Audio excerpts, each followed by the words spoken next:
E aí pessoal, tudo bem? Aqui é o Rony, professor de Física. Neste vídeo vou fazer algumas observações acerca do estudo da densidade de corrente e depois vou resolver um exercício relacionado ao tema.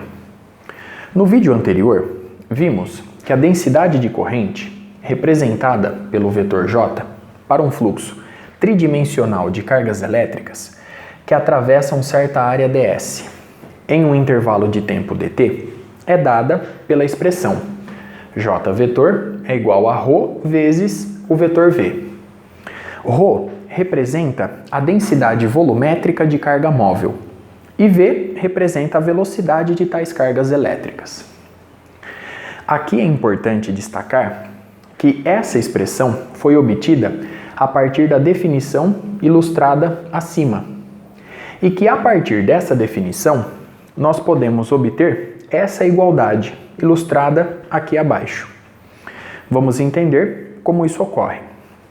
Observe que o produto escalar do vetor J pelo vetor N nos dá o módulo do vetor J, simplesmente J, vezes o módulo do vetor N, 1, vezes o cosseno de θ. Consequentemente, a definição acima fica dada por DI igual a J vezes ds vezes o cosseno de θ.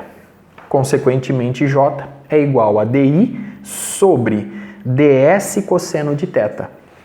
E ds cosseno de θ é igual a ds perpendicular. Com isso, obtemos a expressão J vetor é igual a DI vetor sobre ds perpendicular. Perceba que a corrente elétrica é uma grandeza física vetorial e que ds perpendicular representa justamente a área ds disposta perpendicularmente ao vetor J. Observe a expressão obtida. Vamos agora considerar a seguinte situação. A carga elétrica agora está fluindo por uma superfície e não mais por um volume. Observe a figura central. Neste caso, o vetor densidade de corrente é representado pelo vetor K. Eu não utilizo mais o vetor J. Por analogia com a expressão para o vetor J aqui ilustrada, vemos que o vetor densidade de corrente, o vetor K, para esta situação, é igual a, no lugar de ρ, sigma, vezes o vetor V. Sigma, neste caso, representa a densidade superficial de carga móvel e V representa a velocidade de tais cargas elétricas. Observe a expressão obtida. Nesta situação, a carga elétrica dQ atravessa uma largura infinitesimal de comprimento dl, disposta perpendicularmente ao vetor K. E, portanto, fazendo mais uma vez uma analogia, só que agora com essa expressão, vemos que o vetor K é dado por DI vetor sobre DL perpendicular. Observe a expressão obtida. A unidade da intensidade do vetor K, do vetor densidade de corrente, para esta situação, é o ampere por metro. Muito bem. Vamos reforçar os conceitos adquiridos até aqui, comparando essas duas situações. Na primeira situação, nós temos um fluxo tridimensional de cargas elétricas, o que justifica ρ. Na segunda situação, nós temos um fluxo superficial de cargas elétricas, o que justifica sigma. Na primeira situação, o vetor J depende de ds perpendicular, pois as cargas elétricas aqui atravessam uma área. Nesta situação, o vetor K depende de dl perpendicular, pois nesta situação, uma quantidade de carga elétrica dQ está atravessando uma largura infinitesimal de comprimento dl, disposta perpendicularmente ao vetor k. Muito bem, compare as expressões obtidas. E por fim, vamos admitir agora uma linha de cargas elétricas. Nós temos aqui lambda. Lambda representa agora a densidade linear de carga móvel. E V, mais uma vez, vai representar a velocidade de tais cargas elétricas. Neste caso,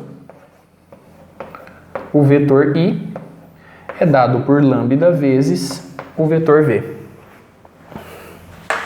Para você entender melhor essa expressão, vamos fazer uma análise dimensional. A unidade de lambda é o coulomb por metro. A unidade da velocidade é o metro por segundo. Simplificando metro com metro, obtemos coulomb por segundo, ou seja, ampere, como era de se esperar. Muito bem, observe as 3 situações possíveis ilustradas. Muito bem, vamos finalizar agora este vídeo com um exercício relacionado ao tema. Nós temos aqui 2 situações. O propósito em cada uma das situações é o de calcular a intensidade de corrente elétrica que atravessa o fio. Nas 2 situações, o fio é cilíndrico e possui uma área de seção transversal circular de raio azinho. Só que na primeira situação, o vetor J é uniforme no interior do fio condutor. Na segunda situação, a intensidade do vetor J depende proporcionalmente de Rzinho. Rzinho representa a distância ao eixo do cilindro, sendo K uma constante de proporção positiva. Observe as 2 figuras. Nós vamos calcular a intensidade da corrente elétrica em cada uma das situações. Muito bem. Na primeira situação, o cálculo é mais simples. Nós vamos recorrer a essa definição. Na primeira situação, nós temos I igual a integral dupla ao longo dessa superfície S do produto escalar do vetor J pelo versor N ds. O vetor J e o versor N possuem a mesma direção e sentido. Logo, nós vamos obter o módulo do vetor J, simplesmente J, vezes o módulo do versor N, 1, vezes o cosseno naquela situação de 0 grau. Portanto, 1. 1 vezes 1 vezes J, obtemos simplesmente J. Sendo J constante, ele sai da integração. Então eu vou obter I igual a J, que multiplica a integral dupla ao longo da superfície S de ds. Essa integral representa justamente a área da seção transversal ilustrada. Logo, obtemos π vezes Azinho ao quadrado. Portanto, essa é a intensidade de corrente elétrica no fio condutor na primeira situação.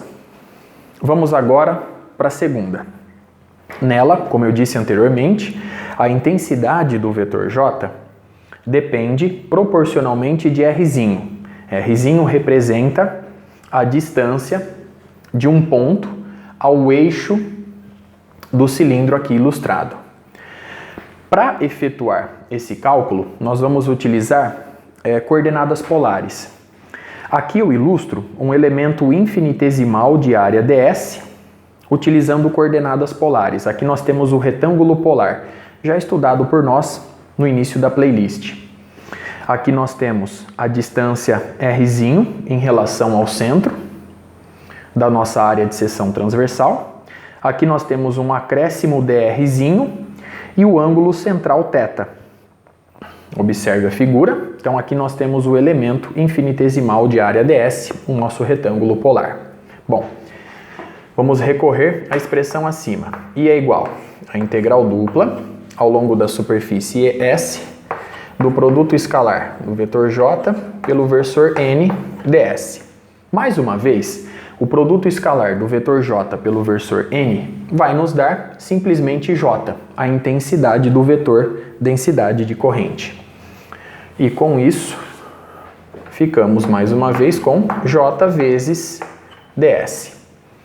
Neste caso, eu tenho que substituir essa dependência para J. Então nós temos I é igual a integral dupla ao longo da superfície S de K vezes R vezes a área ds em coordenadas polares. Como vimos anteriormente, nós vamos fazer lado vezes lado. Este lado aqui, ó, ele é justamente R vezes o ângulo. O ângulo, por ser infinitesimal, vou representá-lo aqui por dθ. Então, esse comprimento aqui é justamente R dθ. Portanto, a área ds é R dθ vezes dr. Então, aqui nós temos a expressão da área ds em coordenadas polares. Ela é conveniente pelo fato de termos uma área de seção transversal circular. Muito bem. Bom, vamos definir agora os limites de integração. I é igual. Então, K permanece constante. Vou retirá-lo da integração. Nós temos a integral em dθ. Então, a integral em dθ vai de 0 a 2π. Portanto, de 0 a 2π. Vezes a integral em rzinho. Então, aqui eu tenho r ao quadrado drzinho. Na variável rzinho, eu vou de 0 até azinho. E com isso, eu faço a varredura de toda a área de seção transversal. Muito bem. E, portanto, fica dado por...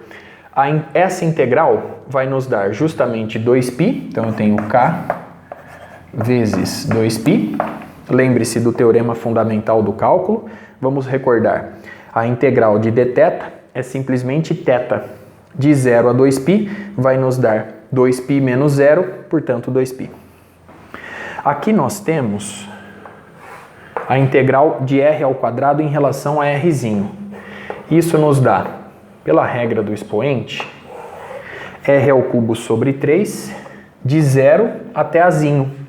Portanto, a elevado ao cubo sobre 3 pelo teorema fundamental do cálculo.